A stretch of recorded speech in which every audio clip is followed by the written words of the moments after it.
Hello everyone, welcome to Sandpaper Academy for Civil Services. Aji eta khub important aru trending topic moi apnalok osor loi aisu. It is important from the perspective of international relation GS2 paper amar jikhon APSCC mains ot ase.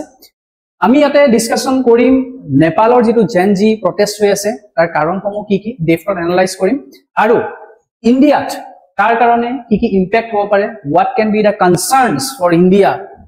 related to the Nepal's Gen Z revolt, eto ami alochona korim. So let's move forward. Okay, so apnaloke jodi sai eta dekha pabo ki Nepalor jitu Gen Z protest hol, it is named as Gen Z because the protest has been led by particularly the youths of Nepal aru jar age apuni kobo pare je 18 to 28 or bitorot maximum protest korise. So age hokol protester ase teonluke revolt to Gen Z protest hisabe aguai loi goise aru tar different causes ase ji causes bilak responsible for this political instability. Okay, so first jodi ami sao immediate cause tar mane bortoman samoyot jitu kothar karone immediately a event to hol eto ami prothomote analysis korim. Okay, so you can see the map of Nepal here. Okay, it is the neighboring country of India. ठीक है sir, recently government 2025 ot 4th September ot kole ki Nepal government koise je ami 26 social media platforms dot kisu popular social media platforms like YouTube, like X, like Instagram, WhatsApp, Facebook ei gutei popular junkhini amar social media ase ekhini ban kori diar siddhanto loise. ठीक আছে, so this is one of the reason. Nepal government or mote jetia ei social media platform keta ban kora goise tar behind of certain reason ase, tar backward certain reason ase. Teolukor mote ei social media homuhe kisu problem or sristi korisile hetu karone he social media homu ban kori dia goise. These concerns for the government are fake accounts bilak teoluke control koribo bicharisile, hate speech bilak teoluke regulate koribo bicharisile, spread of misinformation teoluke rokhabo karone chesta korisile aru cyber crime jitu highly prevalent hoy ase Nepalot hetu teoluke restrict koribo bicharise boli teoluke nijor primary objective agenda ullekh korise. Now the question is, why banning social media can be a cause of revolt? Okay, kebol social media ban korile iman dangor eta revolt generation je hobo tar nischoy kiba cause hobo. Jodi apnaloke sai bortoman samoyot social media is not only a medium of entertainment, okay, it is a medium of freedom of speech and expression aru social media bortoman samoyot global world or logot amar samajkonok connect kore. So people বিশেষকে Gen Z সকলে accuse কৰিছে যে যেতিয়া নেপাল গভৰ্ণমেণ্টে এই ডিসিশনটো ললে 26 টা social media app ban কৰাৰ কথা, they have tried to restrict their freedom of speech and expression especially. Okay, now whenever তেওঁলোকে কলে যে freedom of speech and expression তেওঁলোকৰ ৰোধ কৰাৰ প্ৰচেষ্টা কৰিছে, definitely your background there might be certain reasons due to which teoluke Nepal government or against voice raise korisile. He reason komo ki hoy sekhini upor ami eta in depth analysis korim. So immediate cause to ami gom palu je jetia Nepal government 2025 ot 4th September ot ghona korile je ami 26 ta social media account social media platform bondho kori dim, ei gute ghotona to spark hoy gol. ঠিক আছে, এতিয়া আমি original ইয়াৰ লগত link থাকা যিখিনি causes আছে সেই causes খিনি আমি ডিসকাশন কৰিম. That is foundational reality. Okay, so আপোনালোকে যদি চাই one of the major causes behind this revolt is socio-economic. How Nepalor remittance driven economic growth hoy, that means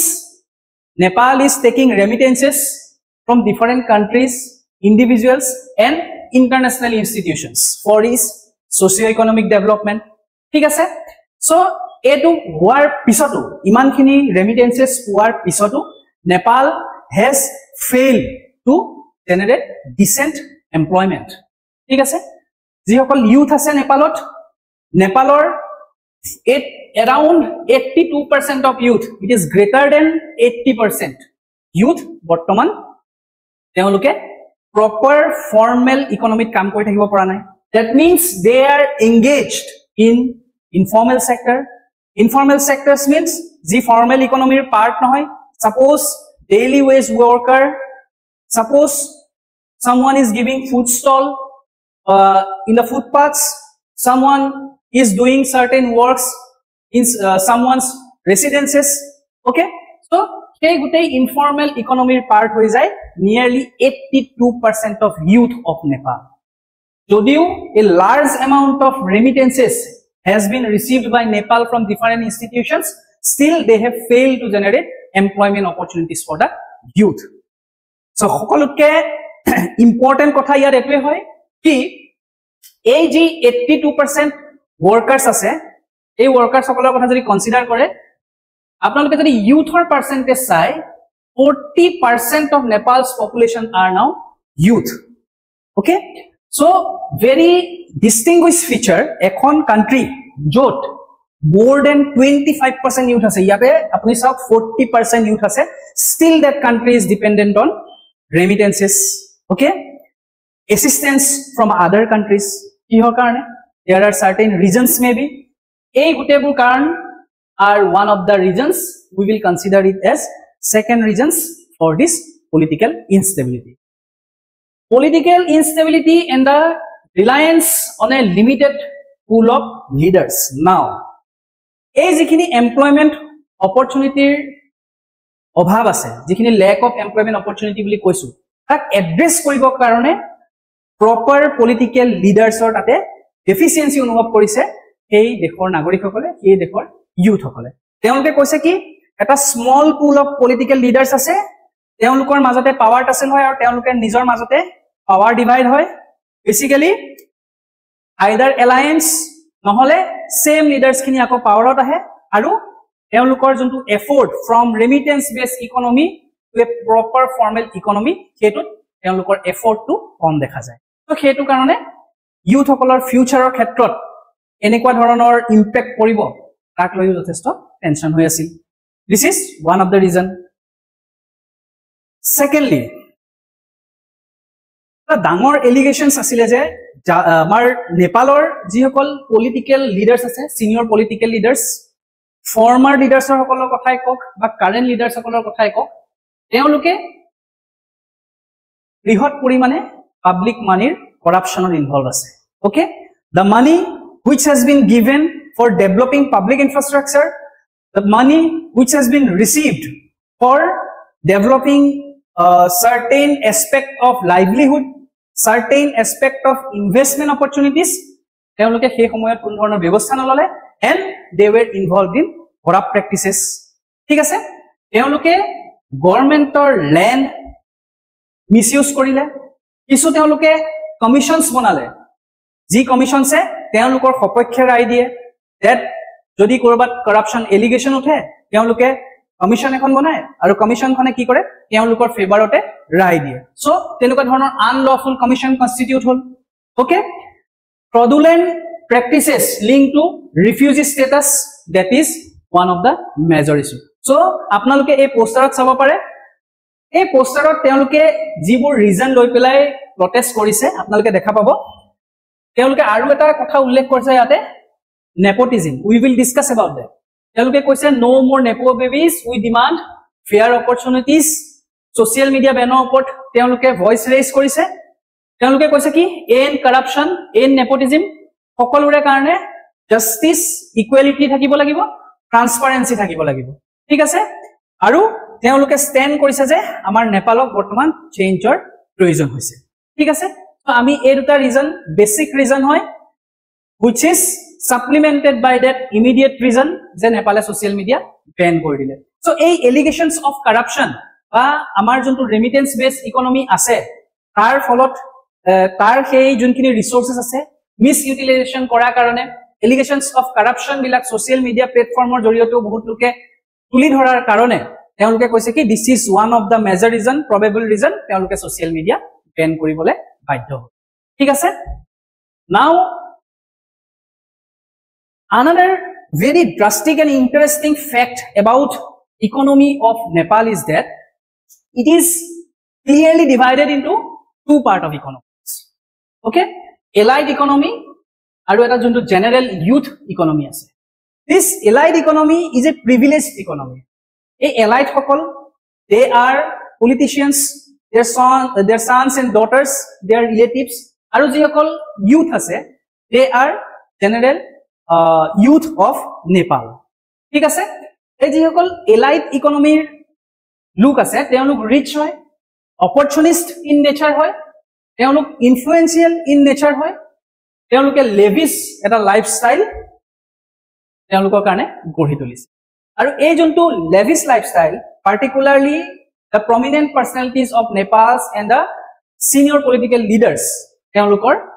লৰা ছোৱালী বিলাকে এই যি লেভিছ লাইফষ্টাইল আগি ধৰিছে তেওঁলোকে যিখিনি অপৰচুনিটি পাইছে in টাৰ্মস of এক্সেসিং ৰিসোৰ্সেস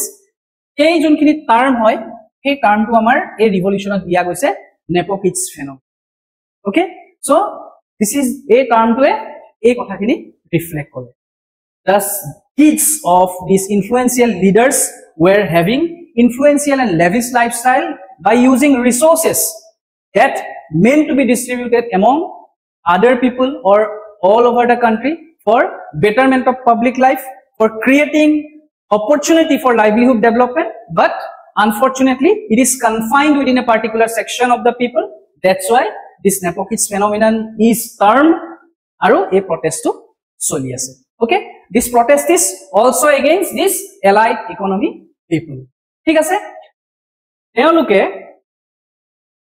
they are serving the interest for themselves. Now যেতিয়াই on the basis of unequal opportunity preference পাই পেলাই এই যোনসকল allied youth তেওঁলোকে যেতিয়া গুৰুত্বপূৰ্ণ পদত সন্নিবিষ্ট হয় বা তেওঁলোকে যেতিয়া ৰেসপন্সিবল পজিশনত থাকে rather than making policies for the developing or underdeveloped conditions of the youth in Nepal they make policies for themselves only. So basically they are ignoring what is required or what is demanded by the general youth or general youth economy of Nepal. So that is also a cause of concern. On the other hand, if you see this general youth, they were poor,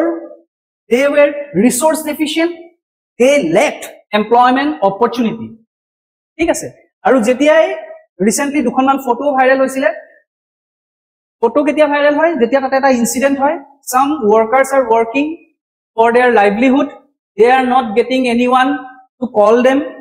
okay so that they can do certain works informal works in their home or collect certain money for their daily livelihood ঠিক আছে so যেতিয়াই এই informal ইকোনমিটো establish হল যত employment নাই ইয়াৰ ফলত কি হৈছে নেপালৰ পৰা certain neighboring countries like India কি হৈছে they were forced to migrate যেহেতু employment opportunity নাই livelihood constraint হৈছে কেনেকে খাব কেনেকে থাকিব so they were forced to migrate to other parts outside the country okay second kotha if you see certain jihokol youth ase 40% of the Nepal's youth population hoise তেওঁলোকে পঢ়িলে কলেজত they were taking higher education in universities তাৰ পৰা উলাই পেলাই তেওঁলোকৰ employment opportunity লেকে যেতিয়া চাব তেতিয়া হলে there is no employment opportunity okay that means structured unemployment is huge in Nepal either তেওঁলোকে উলাব তেওঁলোকৰ কাৰণে job opportunity নাথাকিব or they will be deficient of skills so that they could find a formal job or they could find a job in formal economy ঠিক আছে again তাৰ লগত যিখিনি মহিলা workforce আছে বা যিসকল মহিলা educated আছে youth আছে job নাই তেওঁলোকৰ definitely যিখিনি তেওঁলোকে পঢ়িলে শুনিলে তেওঁলোকে কৰিবলৈ কাম নাই okay they were now become prone to exploitation ঠিক আছে so these are also concerns for this youth of Nepal So these are also one of the reasons for this revolution. Now we will move towards facts, and ami ki korim a facts or through di uporor jikita points who are responsible for the Gen Z revolution or revolts in Nepal tak analyze koribo karone jotno korim. Now if you see ami ki koisilu unemployment rate youth or jotheshto beshi. So apuni jodi sai as per the data that is given in 2004, the youth unemployment rate is more than 20% in Nepal. ঠিক আছে, নেপালত 20.82% youth population এ যেতিয়া তেওঁলোক graduate out হ'ব বা যেতিয়া তেওঁলোকে এটা এলিজিবিলিটি ক্ৰাইটেৰিয়া পাব to be a part of formal economy, they are deprived. Basically, due to the interest of elites, due to the hindrance in the path of accessing the proper resources, due to the dominance of the elite youths in case of equal opportunities. So this is one of the major reason. ठीक है, यार बिसोत साउ workforce engagement in informal economy. जिमान खिनी नेपालत workforce আছে আমি already discuss কৰিছো কি they are far away from the formal sector. যদি আপুনি এই ডেটাটো চাই কি about 80% workforce of Nepal are now engaging on in informal economy বা তেওঁলোক কাৰ part হয় informal economy part হয়. That means only 20% people or 20% workforce of Nepal মানে যিসকলে কাম কৰে তেওঁলোকেহে formal economy part হয়. ঠিক আছে, which is a cause of deep concern.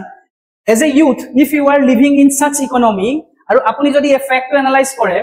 5 বছৰ পিছতো যদি আপুনি গ্ৰেজুৱেট আউট কৰে বা 5 বছৰ পিছতো যদি আপুনি এলিজিবিলিটি ক্ৰাইটেৰিয়াটো পাই to be a part of formal economy, you imagine the situation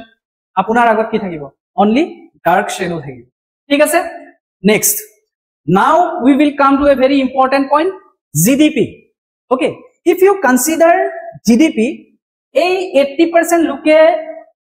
যি ইনফৰ্মেল সেক্টৰত কাম কৰি আছে বা ইনফৰ্মেল ওয়াৰ্কফোৰ্সৰ পাৰ্ট হয় তেওঁলোকে 38.6% জিডিপি কনস্টিটিউট কৰে. ঠিক আছে, সো এটা ভাস্ট ডিফাৰেন্ট যে জিটো একচুয়ালি হ'ব লাগিছিলে part of formal sector, informal সেক্টৰে কোনোবা এখন দেশৰ 38.6% জিডিপি কনস্টিটিউট কৰি আছে. Now how can this country rise above its economic constraint? বহুত ডাঙৰ কথা হৈ গল. ঠিক আছে, remittances. Nepal is having remittances based economy. 26.6% of Nepal's economy constitute kore remittance. Okay, that means a country who is depending on remittance by different players like international organization hok ba different countries or pura puai hok ba different individual pura pua hok, in case jodi remittances aha close hoi jay, then it will become half or 1/4. Okay, either it will lie in 13%, or it will lie on 5.6 or 5.8%. ইমান মান হৈ যাব. গটিকে যদি only 5.6 or 13% remittances or পৰা নেপালৰ GDP growth হ'ব লগা হয়, জিডিপিৰ পাৰ্ট হ'ব লগা হয়, তেতিয়া হলে economic condition of Nepal will further deteriorate. আৰু এটো কাৰণে নেপালে কি কৰিব লাগিব, সেলফ ৰিলায়েন্সৰ কাৰণে কিছু ধৰণৰ স্কিম ইমপ্লিমেন্ট কৰাৰ কৰিব লাগিছিল, যেটো এটা ইউথৰ major concern. Investments, the money, the resources that has been provided in terms of this, remittances to this country were not properly utilized. And if you do not utilize such kind of huge investment from global players, okay, then after 5 to 10 years, the life, the economy of these youths and the respective country will be in danger. Okay, it reflects that Nepal is highly dependent on global supply chain remittances. Aru 2023 data mote 11 million USD remittances were there for Nepal. ঠিক আছে, corruption perception index jodi sai, senior politicians and influential people তেওঁলোক more corrupt বুলি allegations aise, misuse of public money, misuse of resources, misuse of remittances. 34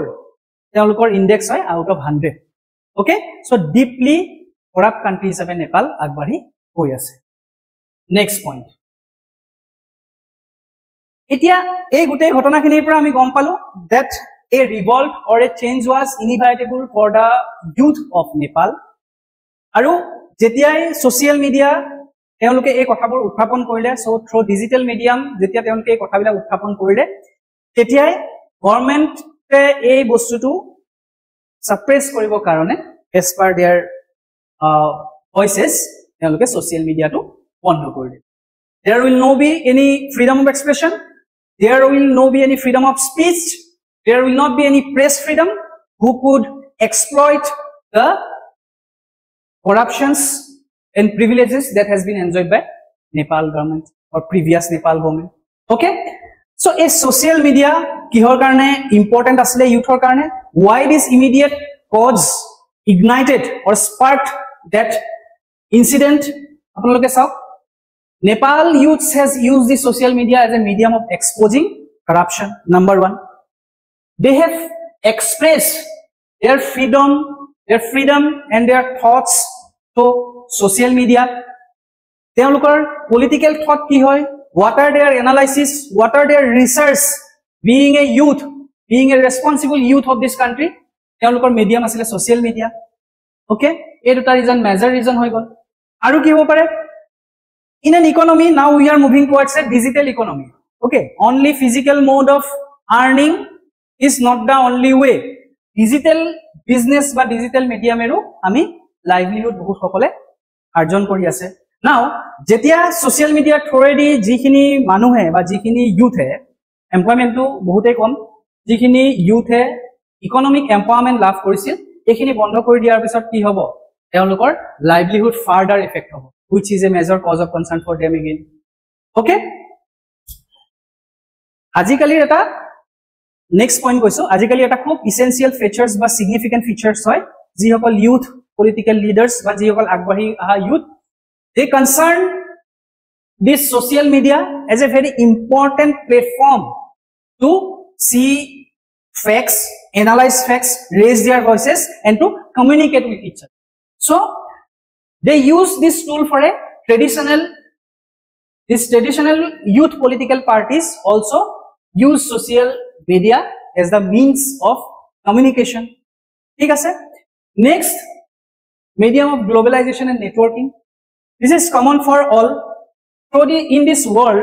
if we want to communicate with different sectors of the world different people of the world if we want to inherit certain positive idea for our development for our country's development social media plays a key role বহুতো বস্তু জিবুৰ আগতে আমি দেখা নাছিলো জিবুৰ আমি আগতে শুনা নাছিলো জিবুৰ বস্তুৰ পৰা হয়তো আমি ৰখি থাকিব লগা হৈছিল কি ইনফৰমেশনটো 10 বা 15 দিনৰ পিছত আহিব সো দ্যাট আমি সেই বস্তুটো পারফেক্ট হৈ যাও and then we will implement আজিকালি উইদিন 1-2 ডেজত আপুনি সেই কামখিনি দুনিয়াকে প্ৰ্যাকটিস কৰি প্লে এক্সপাৰ্ট হ'ব পাৰে যেতিয়া আপুনি সেই বস্তুখিনি ইউটিলাইজ কৰি ৰিসোৰ্সখিনি ইউটিলাইজ কৰি লাইভলিহুড জেনাৰেশন কৰিব আপোনাৰ লগতে আপোনাৰ ইকোনমিক কন্ডিশন আপলিফ্ট হ'ব your family will be uplifted your social status will be uplifted and most importantly for a country its GDP will be uplifted so restriction korar karone সাধারণ বুলি ভাবা আমি সাধারণ বুলি ভাবা যায় যে সোশ্যাল মিডিয়া রেস্ট্রিকশন কৰাৰ কাৰণে ইমান ডাঙৰ ইমপ্যাক্ট হ'ব বুলি তাৰ ইউথ সকলে ভাবিছে so which is also appreciable কাৰণ তেওঁলোকে প্ৰপাৰলি ফ্যাক্টস বিলাক এনালাইজ কৰিব পাৰিছে ঠিক আছে ৰাইজিং গ্লোবালাইজেশন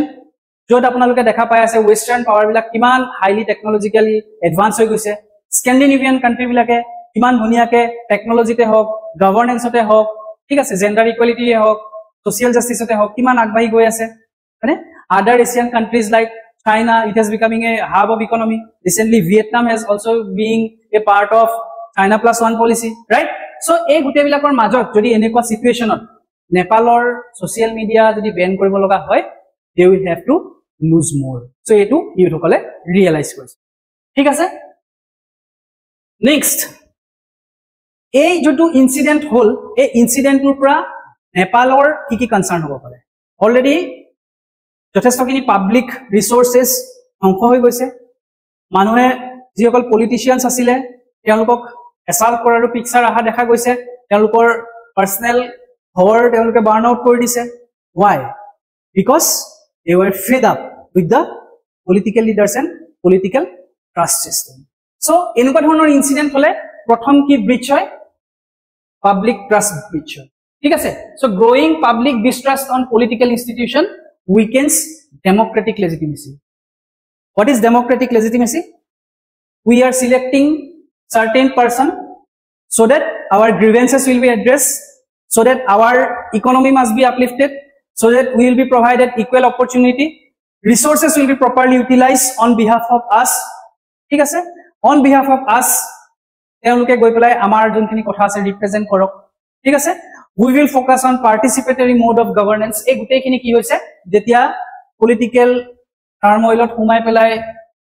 খেলিমেলি যেতিয়া হৈ গল it will definitely grow public distrust in political institution ঠিক আছে it will erode accountability and threatens the stability of the governance বাংলাদেশত দেখা পালে ৰিসেন্টলি মিয়ানমাৰত দেখা পালে ৰিসেন্টলি যেতিয়া এনেকুৱা ধৰণৰ পলিটিক্যাল ইনষ্টেবিলিটি হয় বা ৰিভল্ট হয় বা কোপ হয় তেতিয়া কি হৈ যায় একাউন্টেবিলিটি এৰট হয় আৰু নতুনকে পুৰণা বেক আপোনাৰ সেই সেম সিচুৱেচনত ঘূৰি আহিব কাৰণে বহুতো এটা দীঘল সময় লাগে দ্যাট মিন্স এই যোনটো গভৰ্নেন্সৰ ষ্টেবিলিটি এটো ডেফিনেটলি এফেক্ট কৰে এটো নেপালৰ কাৰণে কিন্তু এটা ডাঙৰ কনসাৰ্ন ঠিক আছে ইয়াতে ফাৰ্স্ট পাৰ্টি কোন হয় যাৰ গ্ৰিভেন্সেস বহুত আছিল আমাৰ নেপাল গভৰ্নমেন্টৰ against youths they have burning the houses they have protest they have destroyed the public infrastructure because তেওঁলোকৰ কি হৈছে ডেমোক্ৰেটিক যোনবিলাক পলিসি আছে যিবিলাক প্ৰিন্সিপল আছে এইবিলাকৰ পৰা তেওঁলোকে ফেড আপ হৈ গৈছে আৰু তেওঁলোকে নিজকে এলিয়েনেট কৰিব খুজিছে and if it continues then it will be dangerous for Nepal's democracy ঠিক আছে now যদি এখন state which is affected by such revolt or violent incidents day by day certain enekwa factors ulai ji ba enekwa factors ulai ba external actors thakibo pare june further he situation to advantage or karone ignite kori diye so tar pholat ki hobo pare more radicalization hobo pare movement aru public infrastructure koti hobo pare more death may follow both more injury may follow of the citizens harm kar hobo kinu citizen hokolor hobo economic kar prabhav poribo Nepalor prabhav poribo so they are trying to save their economy but if this situation continues then it will their economies will definitely go down that is a concern for them aru eta concern ki hoy interference of external actors already previous Chinese government was aligned towards the goal of China hone kedin man agotu amar China ki koy Nepalor PM a visit korisile China they have now certain good diplomatic relation which was a concern for India also but at this moment যেতিয়া political instability হৈ আছে countries like US countries like China who are opportunistic nature তেওঁলোকে কি কৰিব পাৰে নেপালৰ দৰে সৰু কান্ট্ৰি এক্সপোজ কৰিব পাৰে that is another concern ঠিক আছে আমাৰ যিবিলাক বৰ্ডাৰ আছে these are also porous মানে নেপাল আৰু ইন্ডিয়া বৰ্ডাৰবোৰ porous আছে বা নেপালৰ ইনসাইড এই ঘটনাবিলাকৰ সুযোগ লৈ পেলাই certain or organized crimes বিলাক বাহিব পাৰে like arms trafficking bahibo pare like insurgency grow hobo pare militancy grow hobo pare this is a possible cause also jodi etu long term continue hoy thake okay so these are concerns for Nepal okay so Nepal e khetrot ki koribo pare ei measure kini lobo pare jate teoluke hunkale come back koribo pare which original position number 1 apunaloke jodi sai respect democratic principles while drafting and implementing policies amane এই ঘটনাখিনি কি হল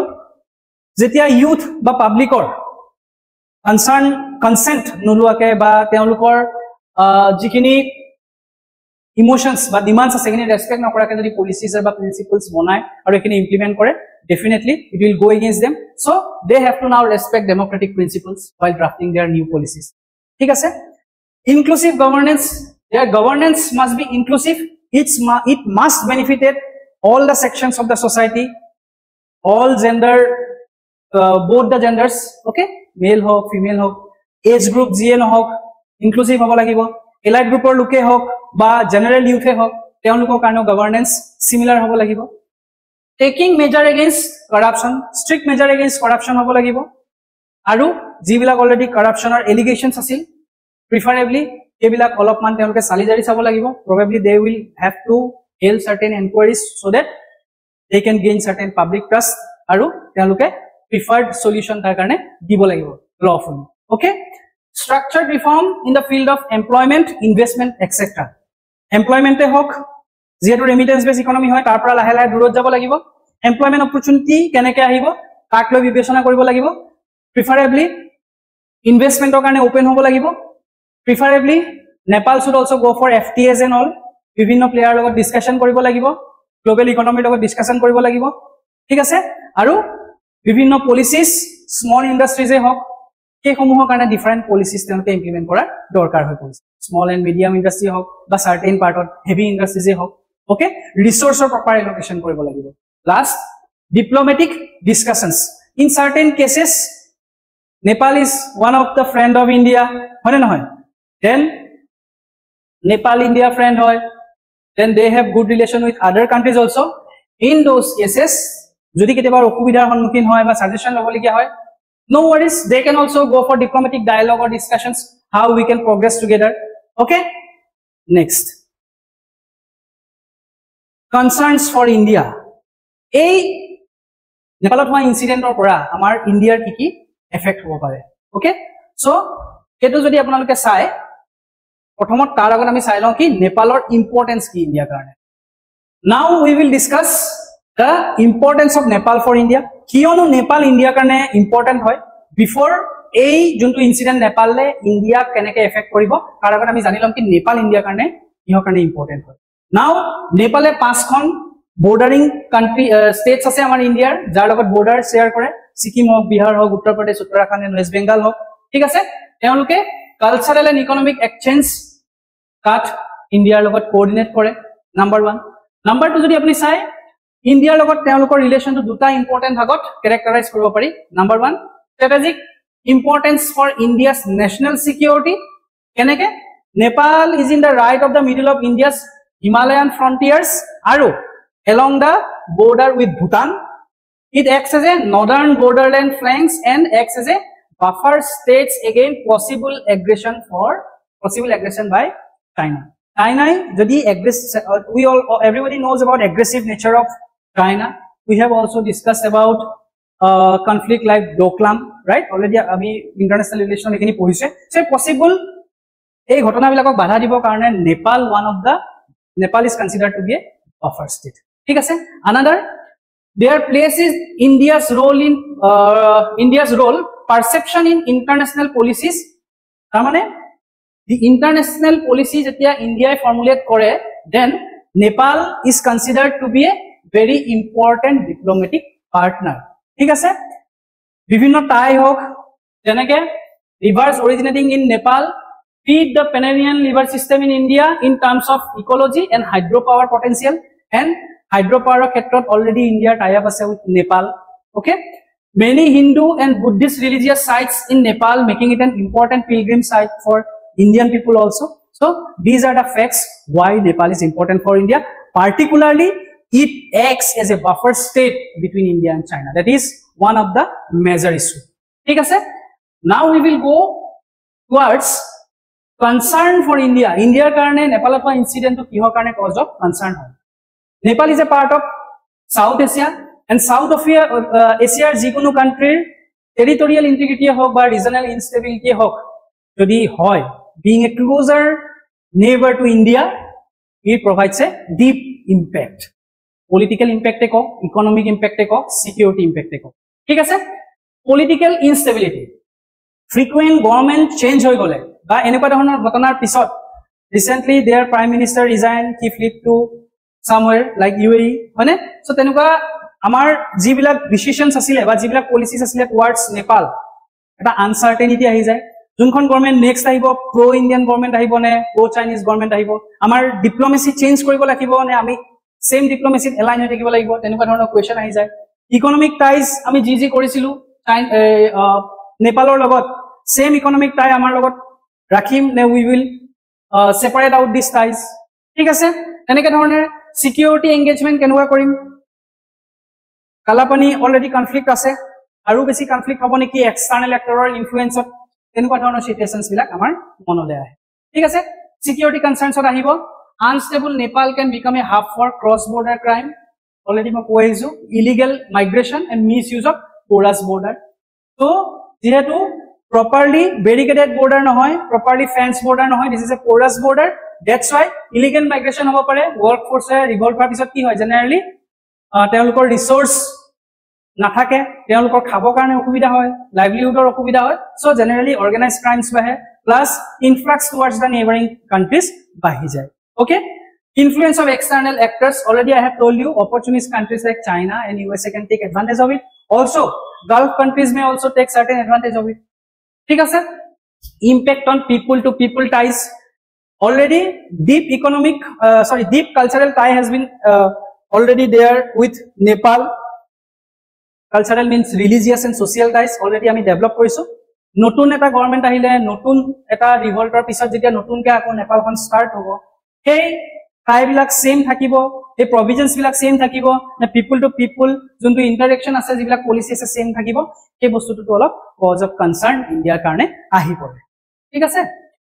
so ইণ্ডিয়াই নেপালক এই ক্ষেত্ৰত কেনেকে ধৰণেৰে help কৰিব পাৰে, possibly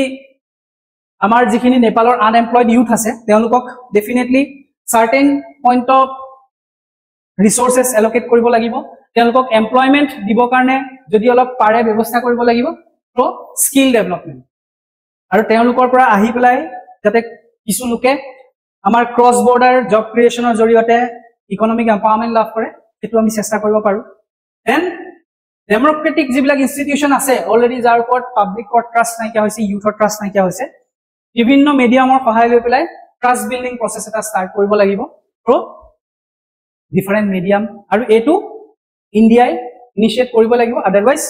আদাৰ গ্লোবেল পাৱাৰে মেবি সেম অপৰচুনিটিটো আগতে গ্ৰহণ কৰিব. Next, preventing possible intervention from external actors. So external actors মই অলৰেডি কৈ আহিছো, লাইক চাইনা, লাইক US, তেওঁলোকৰ মাজত যাতে এটা পাৱাৰ আছে হৈ পেলাই নেপালখন for next 20-30 years radical এখন নেশন হৈ নাযায়, যাতে এখন অপৰচুনিটি নোহোৱা এণ্ড ইকনমিক ক্ৰাইচিছত যোৱা নেশন হৈ নাযায় নেইবাৰিং কাণ্ট্ৰি হিচাপে, সেইটো আমাৰ ইণ্ডিয়া লক্ষ্য কৰিব লাগিব. Then certain point of time if needed economic assistance provide কৰিব পাৰে. ঠিক আছে,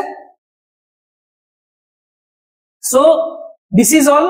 এনেকে আমি কোৱেশ্চন বিলাক GS2 paper for international relation analyze কৰিব লাগিব. India's relation with Nepal is an important part of international relation, আৰু এই কথাখিনি আমি ডিসকাশন কৰিব লাগিব from the perspective of both from Nepal side and India side, আৰু গ্ৰোইং আমাৰ যেটো কোলাবোৰেশন আছে, কোঅপাৰেশন আছে, সেইটো আমি কেনেকে আগন্তুক দিনত আগবঢ়াই লৈ যাওঁ, that will be also এটো চাব লগা এটা বিষয় হ'ব. ঠিক আছে, আৰু যিসকলে নতুনকে প্ৰিপাৰেচন আৰম্ভ কৰিছে APSC,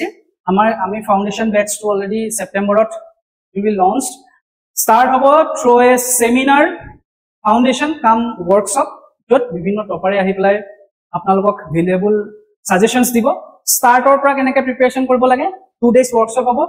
don't be late, registration চলি আছে, আপোনালোকে আমাক এই তলত দিয়া নাম্বাৰটোত যোগাযোগ কৰিব পাৰে. So thank you and good night.